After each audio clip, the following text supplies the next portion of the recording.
who had the expertise of preparing country-made bombs on the run, as I would call it. They would take out their gandak and potash and put their sutli on top of it as they were running, and they would throw at you. The ability to positively help a lot of people, I think that is something which is there as part of profession. And every assignment, every file, every interaction with people, that is what one leaves behind as a legacy. I suppose that civil service gives you an opportunity to do a lot of good work, and once you pass that 5 to 10 years, your reputation as an officer is what travels first. Just like every commodity has a brand value, every officer also has a brand value. I am your host Gaurav Garg, and we welcome all our viewers to our show Amazing Mentor. Today with us is Mr. Nitin Ramesh Gokran. He is 1990 batch IS officer from Uttar Pradesh cadre. He is currently serving as Principal Secretary of Government UP at Public Work Department. He has demonstrated history of nearly 30 years, experience of working in government, public policy, administration and industry in both state government of Uttar Pradesh and government of India. Worked in the domain area of urban and rural planning, smart city, automated sector, road and highways, information and public relations, and coffee board. Skilled in negotiation, business planning, strategy, public policy, operation research, management, administration, and social development. It's a pleasure to welcome Mr. Nitin Ramesh Gokran to our show Amazing Mentor. Welcome, sir. Thank you so much. Thank you for inviting me to your show. It's a pleasure. Tell us about your childhood and hobbies you enjoyed as a child. Well, I grew up in Mumbai. Those days, the 70s and 80s, Mumbai was vastly different from what you see today. Possibly some of it is captured in the old films on life. Then was much more simpler than what it is today, because technology hadn't actually played a major role in our lives. We were still the pre-technology generation. Everything was done in person and everything was in hard copies. So it was a different life, much more simpler, much more pleasant also, because you actually made a lot of friends, what you would term as offline friends, where you would actually hang out together and play games and study together and have your own groups, in and out of various groups in school and college. So life then was pretty different from what it is today. Today, I think most people are having more online groups than offline. Life has changed, as it were, in the 2000s. What about the hobbies, sir? What all hobbies you enjoyed? My major hobby in those days was playing cricket, and our major hangouts used to be Shivaji Park and the various maidans in Mumbai. It was serious stuff. I mean, one would contribute money to buy a bat and ball, and we would play for the team, and whoever lost had to donate to the winning team whatever they had brought for that game, whether it was a bat or a ball or whatever. So one would hate to lose. So it was a tough competition even those days, but the stakes weren't so high. The stakes were pretty small compared to what it is today. So what about your schooling, sir? Where did you complete your schooling from?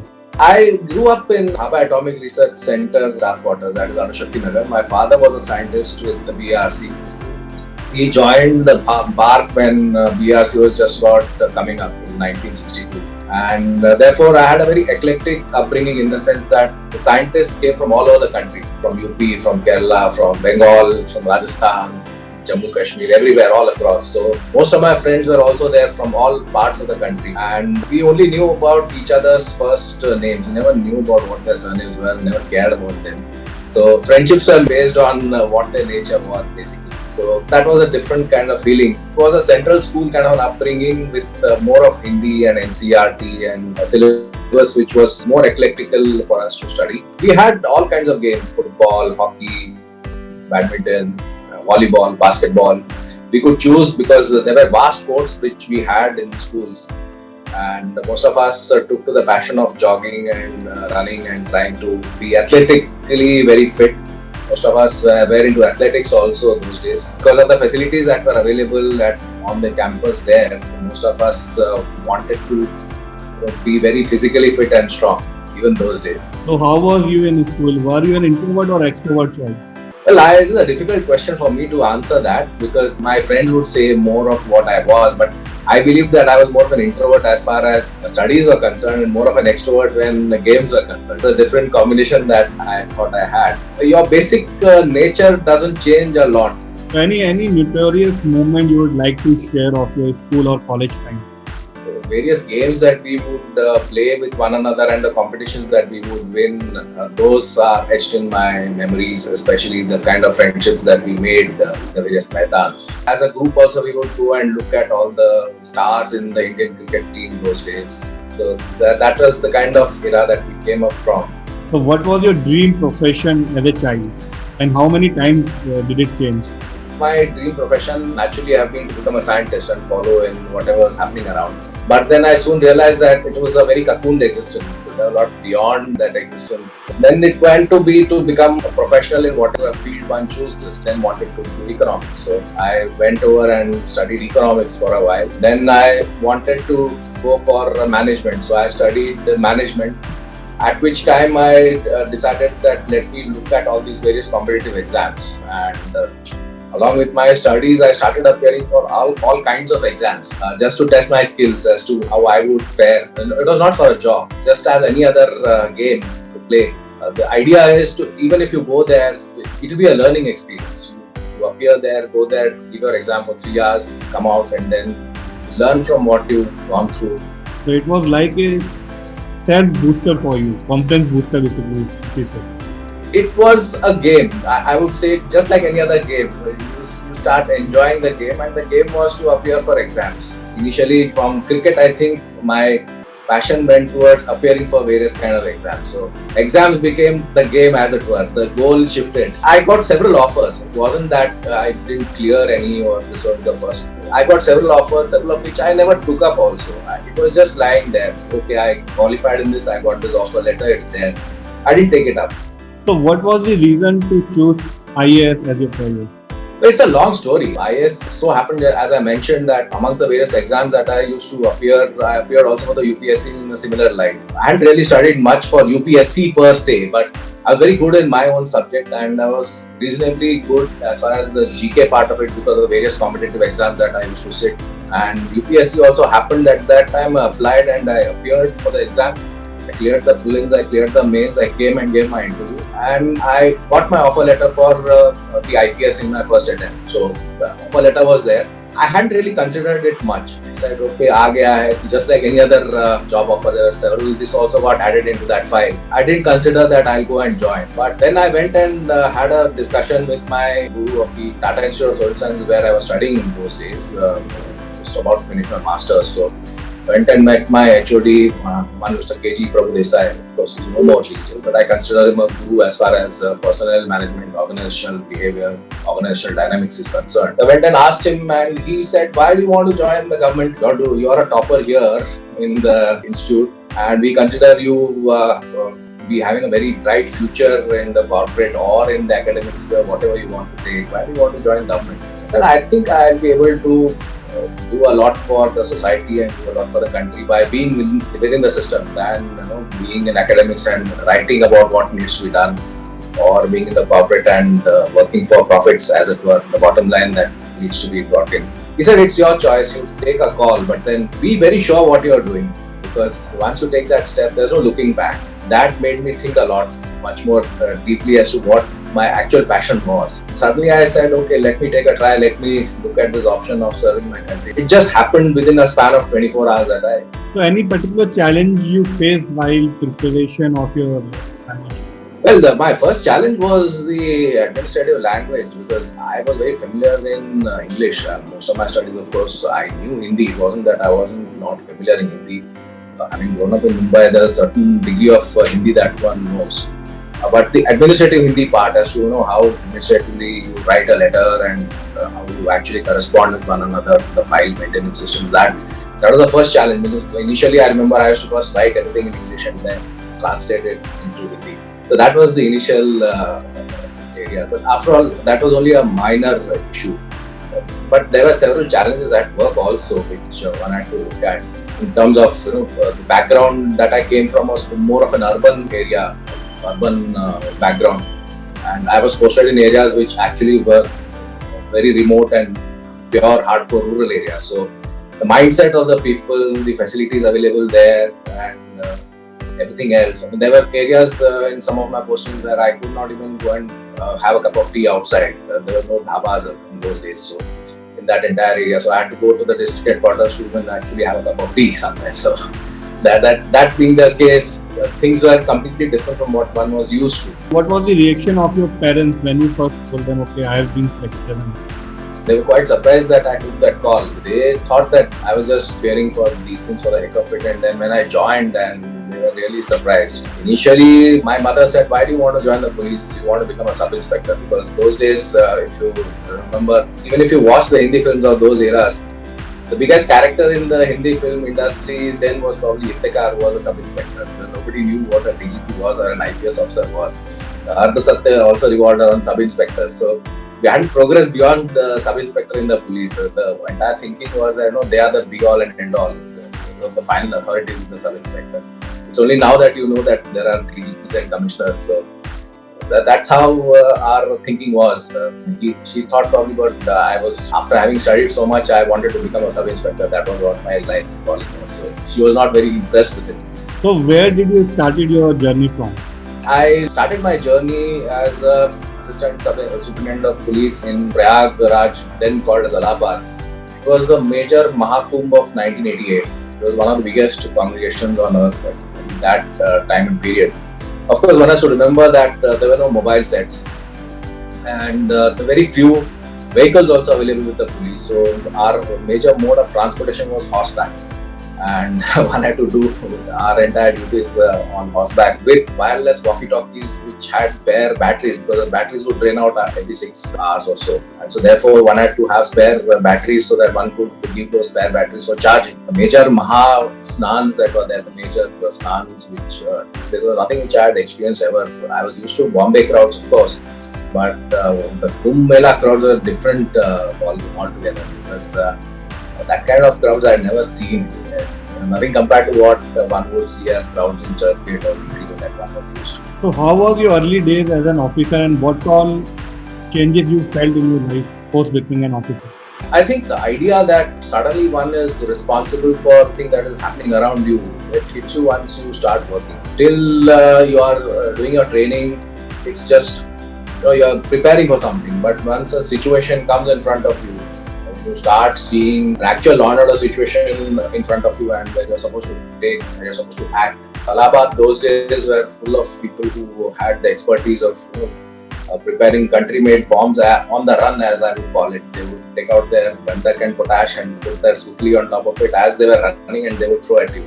So those are the kind of days where the UP Badmashers were on a different level. Nothing in training told you that they were capable of doing such things. So one has to actually understand what the antisocial element thinks like in order to think like him, and then see and anticipate what he's planning to do and take action accordingly. So what all type of departments have you handled in your course of career? I was first initially posted in Shahjahanpur in Jalalabad for my training. That was a subdivision which was cut off in most parts of the year, because it was a conglomeration between the Ramganga and Ganga on two sides, and 3 different rivers as tributaries of the Ganga which came and met in that subdivision. So I used to call it the Punjab of Shahjahanpur, because there were 5 rivers there and no bridges to cross them. So the only time when you could actually cross the rivers when they were not in spate was post-monsoon. And our major mode of transport was on bullock carts and on tractors. Of course, that's the one place where I saw people were using bareback horse riding. Then I was posted from there to Mathura, which was a subdivision on the Rajasthan and Haryana border. So it had a mixed culture of both Rajasthan and Haryana, but part of the bridge kshetra. So I had Barsana and Nandgaon within the subdivision. After that, I was posted to another side of the state. This was called Joint Magistrate Patrona at Kasya. After that, I got posted in the hills. Those days, Uttarakhand was part of it. So I was posted in Almora as CTO Almora. I was there for a couple of years. And I think one of the best periods of my life was as working as CTO Almora. It was 15 days to 20 days in a month. I used to be on tour, staying in some of the most remotest districts and remotest blocks, working with the Pradhans, working with the BDC, working with the block promotes. And those days the BDCs were very, very active, block development councils. And decisions were taken in terms of what projects to be done, what are the requirements of the block, based on the feedback that was given by the Gram Pradhans and the BDCs. And I think that was a big learning experience for us in terms of participatory rural governance. because that's really when you kind of start understanding what the people really require. After that, I was posted as CDO Basti. Was there for 7-8 months, but Basti again gave me a flavor of what Eastern UP developmental issues really are. And from there, I came and got posted as Joint Secretary Appointments in Lucknow. Here, the stint was very brief, but there were several issues related to promotions from Tehsildars to sub-divisional magistrates and their postings. After which, I was posted for my first district in Firozabad. Firozabad was, like any young IAS officer will tell you, the first love of one's life is the first district that you get as a collector. So it was like that. District itself was carved out of Agra. Firozabad gave me a lot of understanding in terms of the industrialization issues, the pollution issues, because in those days there were coal furnaces that were prevalent. It was famous for its glass, still is famous for its glass and bangle industry. And the coal-fired furnaces were creating a lot of problems. So the Taj Trapezium zone issues came up onto the fore, and there was a conversion for gas pipelines to be done and furnaces to be changed from coal to gas. So that actually happened during my tenure in terms of the pipelines being placed and gas being connected to the last mile, that is to the factories concerned.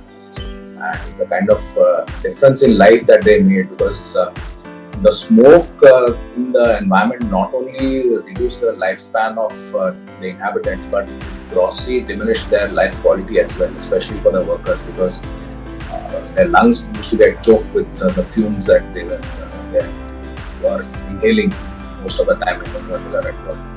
So I think that was a major change that I saw in Firozabad. Of course, because of the gas-fired furnace, the quality of glass also improved a lot, and their exports also went up. So that is something which remained with me as far as Firozabad is concerned. I was then posted to Lalitpur, which is part of Bundelkhand area, but in Jhansi, between Jhansi and Bhopal. Big district, area-wise it was bigger than Goa. I never knew that before I joined there. I thought Goa was a big state, but the district of Lalitpur, in terms of area, was bigger than that of the size of Goa in terms of its landmass. And it had 7 dams. But despite having 7 dams, it had a water shortage all across because the network wasn't in place. So I think my major contribution that I did was in Lalitpur was the land acquisition issues were sorted out, what they call as the Doot Kshetra, or the area that is affected by the project. After the land acquisition and shifting of the village is concerned, for the first time after 25 years of its construction, the Rajghat Dam were able to raise its entire dam and bring it to full capacity in terms of its storage and availability of water. The areas which were parched with water, they could not actually cultivate anything for the Rabi crop. Water was then available for cultivation of wheat. So I think a lot of command area came up because of these projects. I applied for central deputation, and at that point I got selected as Secretary Coffee Board. This is part of the Commerce Ministry in Government of India, but it was based out of Bangalore. The major thing of coffee was that it used to be a completely controlled commodity before 1992. Every bean of coffee that was grown in the country had to be given to the coffee board, and the coffee board would then value your coffee, pay you the money. It was just like any other procurement scheme, pay you the coffee based on its quality and based on a certain minimum standards and cupping quality. And then they would sell it to the domestic or export market. So that entire thing had been disbanded in 1992. And people, the coffee growers or coffee cultivators or planters as they called themselves based on the British traditions, they thought that they never got the benefits of coffee cultivation and prices in the international market because Coffee Board was very ineffective. And Coffee Board was siphoning off a lot of profits that legitimately the coffee growers had to be given. So based on that assumption, once the liberalization took place, this was one organization which had completely closed down its entire marketing arm. More than 2/3 of the organization was given BRS and sent out, and they went and joined several private companies. Of course, they did much better with private companies than they would have ever done with Coffee Board. But that's a different story. Whatever remained was just the research part and a little bit in terms of promotion part. You have to remember also that coffee houses were an integral part in the country. There are more than 100 odd coffee houses in some of the prime locations within the country, including one at Hasratganj and you name it, Coffee House of Calcutta, Coffee House in Delhi. They were part of what one would call as the intellectual hub. But what is of major interest is that in 2000, after liberalization, coffee prices are actually determined on the London and New York Stock Exchange. It's the second most highly traded commodity after petroleum. Of course, one of the major memories of mine is that of going to Araku Valley in Andhra Pradesh. That was an Naxal affected area.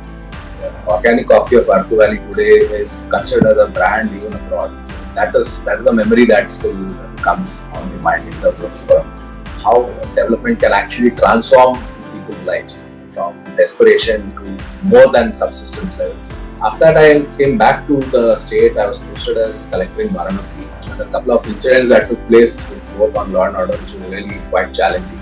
After that, I got promoted. I was made secretary information for about a year. After that, I was again posted back to Varanasi as divisional commissioner. After being divisional commissioner of Varanasi, I went to the center. I was working as director in JNNURM. This is in the Ministry of Urban Development. JNNURM at that time was the largest public funded urban sector scheme anywhere in the world. This is 2007-2008. After that, I moved as Joint Secretary to Ministry of Road Transport and Highways. I was dealing with both the highway sector as well as the motor vehicle and transportation sector. Working on road safety was something which was very important for me. My stint there, I remember for a couple of things that happened there. One was the connection of all RTO offices in the country. There were about 970 odd RTO offices in the country, and they had data pertaining to vehicles and they had data pertaining to drivers in terms of driver licenses.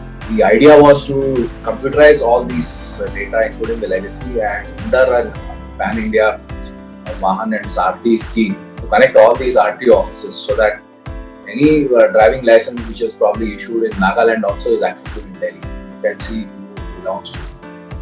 Even the vehicle and the driver details are available online. So this national transport portal was launched with Vahan and Sarthi, won us award as well in those times. We also launched a national permit scheme for transportation of goods across the country, where you could take a single permit and it will be valid across the country, and you could take the permit from any State Bank of India branch in the country, which meant that various permits that are required state-wise, interstate goods movement was much more facilitated.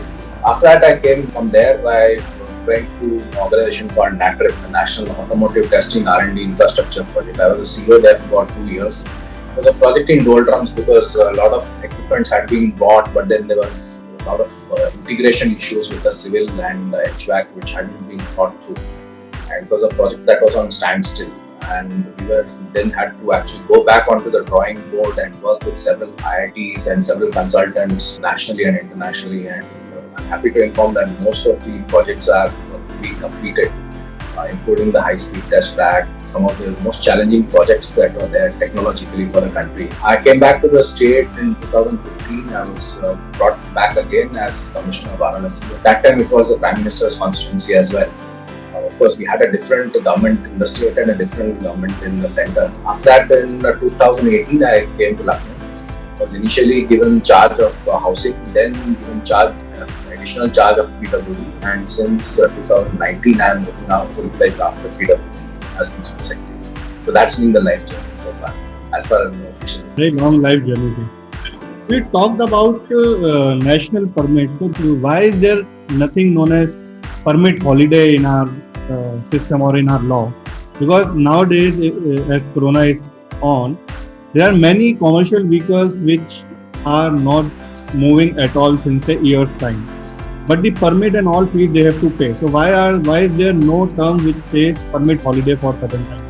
See, I think Corona has brought us different dimension to the entire movement of transportation per se. If you look at the paradigm that we have in India, driving licenses by and large are very freely available, which is not there in most other countries. Testing infrastructure needs a lot more to be done as far as seeing whether the drivers have the requisite skills or not.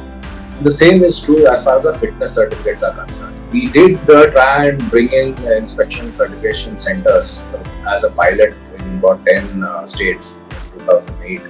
Some of them were just got completed, but a lot more needs to be done. Of course, the government has come up with a scrappage policy and saying that when vehicles that are not fit need to be scrapped. A lot of accidents are actually caused by unfit vehicles on ground. A lot of pollution is also caused by engines that are predating even BS4 norms. So those issues still continue. Automatic permits in terms of fitness will have its own ramifications. My question is basically holiday on permit. Holiday On permits. See, for example, if which permit? national permit for mainly for commercial vehicles. So there is, you have been given a facility during Corona, even last year and also this year, that you don't have to renew it as long as the Corona is lasting. I think that facility has been given so far. The point is that you can fly anywhere in the country, but at least one should know what and how many number of vehicles are flying there. See, that is required for us in order to plan for the city's development. Suppose I know that I have a 1 crore vehicle, let's say in Lucknow, but I really don't know the real data in terms of the number of vehicles, whether they fly in Lucknow or otherwise. But if there is no permit, then you actually do not know how many kilometers of road length you need, which particular carriageways need to be strengthened. So that is a major input as far as planning is also concerned. It has a permit is its connotation has a lot of other implications as well. What's that one thing that you love about your profession the most? The ability to positively help a lot of people who otherwise would not be able to get access to help. The ability to impact positively other people's lives. I think that is something which is there as part of profession. The ability in each assignment, it's not just in as being a collector or commissioner. Every assignment you can positively transform people's lives. So who is your mentor as an IAS officer? Oh, I have several of them, and some of them have actually retired, but I still go to them and seek guidance and seek clarity on issues. I don't have one single one, but I have got specific areas that I am looking at. Suppose I am looking at, let's say, a law and order issue. Then I would find out, for example, I had issues when I was working in Varanasi. So I knew at least 2-3 ex-collectors and ex-commissioners of Varanasi, who I would call up and say that, what is to be done in such kind of an issue? What is your experience? The learning of the people who have been posted there, I think, helped me to understand the dynamics better. For each assignment, therefore, I have got a different mentor. So what has been the most fulfilling and significant aspect of your role? Any incident would you like to share? Significant achievements have been several. I would look at it from having a satisfaction of trying to do the best that one can. Remembering that for the legacy that you leave. All of us, whatever work we do, it's not just a normal routine work that we look at. You should look at every file that comes to you as a dialogue between you and the people who are involved in that file, and to see how that impacts positively their lives. Whether you are actually doing justice to all the people as much as possible in terms of resolving their issues, and a legacy in terms of having a transparent process where they also know that this has been done because of their demand. Every assignment, every file, every interaction with people, that is what one leaves behind as a legacy. It's important that people understand and realize that this government or this system is working for their benefit. Any action or decision you regret in your career? Regrets, there are several. Regrets, there are several in terms of not going to the full extent to complete it. Not that one has taken a wrong decision, but at times it comes back to you as all of a sudden with unintended consequences. I can, to give you a small example, I was posted, I told you, in Kushinagar. After I was posted in Lucknow in 2008-9, one of press reporters who comes from that area, he came and he met me. And he said, what happened? You were joint magistrate in that area and you had come on an official visit to the village, and one of my uncles who used to be a big goon in that area, who did a lot of dadagiri, and he had stopped entry of some other villagers there to his property, which was logically not correct.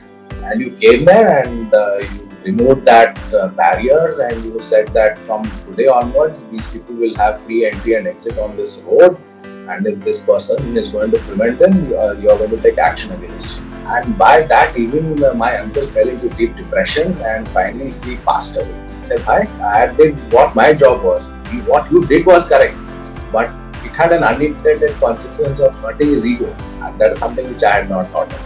So sometimes it goes in the other way, leads to an unintended consequence. You think you are doing, but you do what your job is. So, what advice would you like to give to new officers who have recently joined government?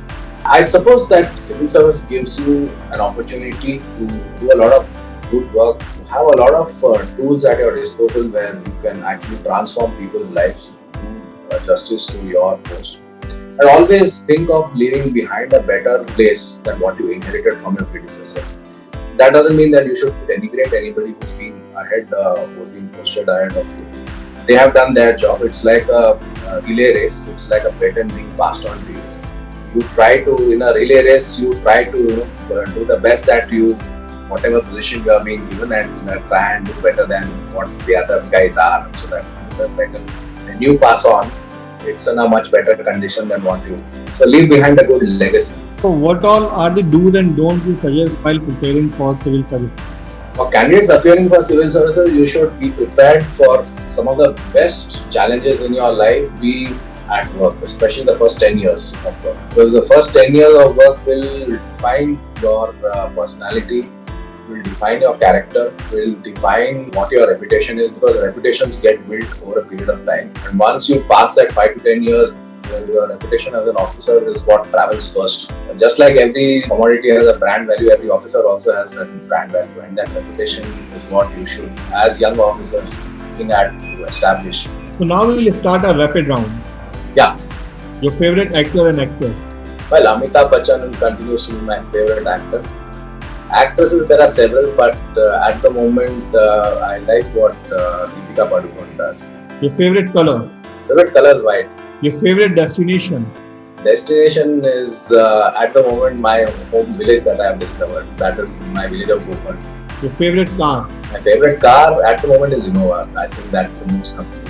Things in your wish list? I wish at the moment there are several projects that I am working on, and I wish that they get completed on time without issues. Your dream house? Dream house is always a greenhouse. Wherever you stay, you keep a lot of shade, a lot of trees, a lot of green areas around you. The second choice of career? Be a person in academia.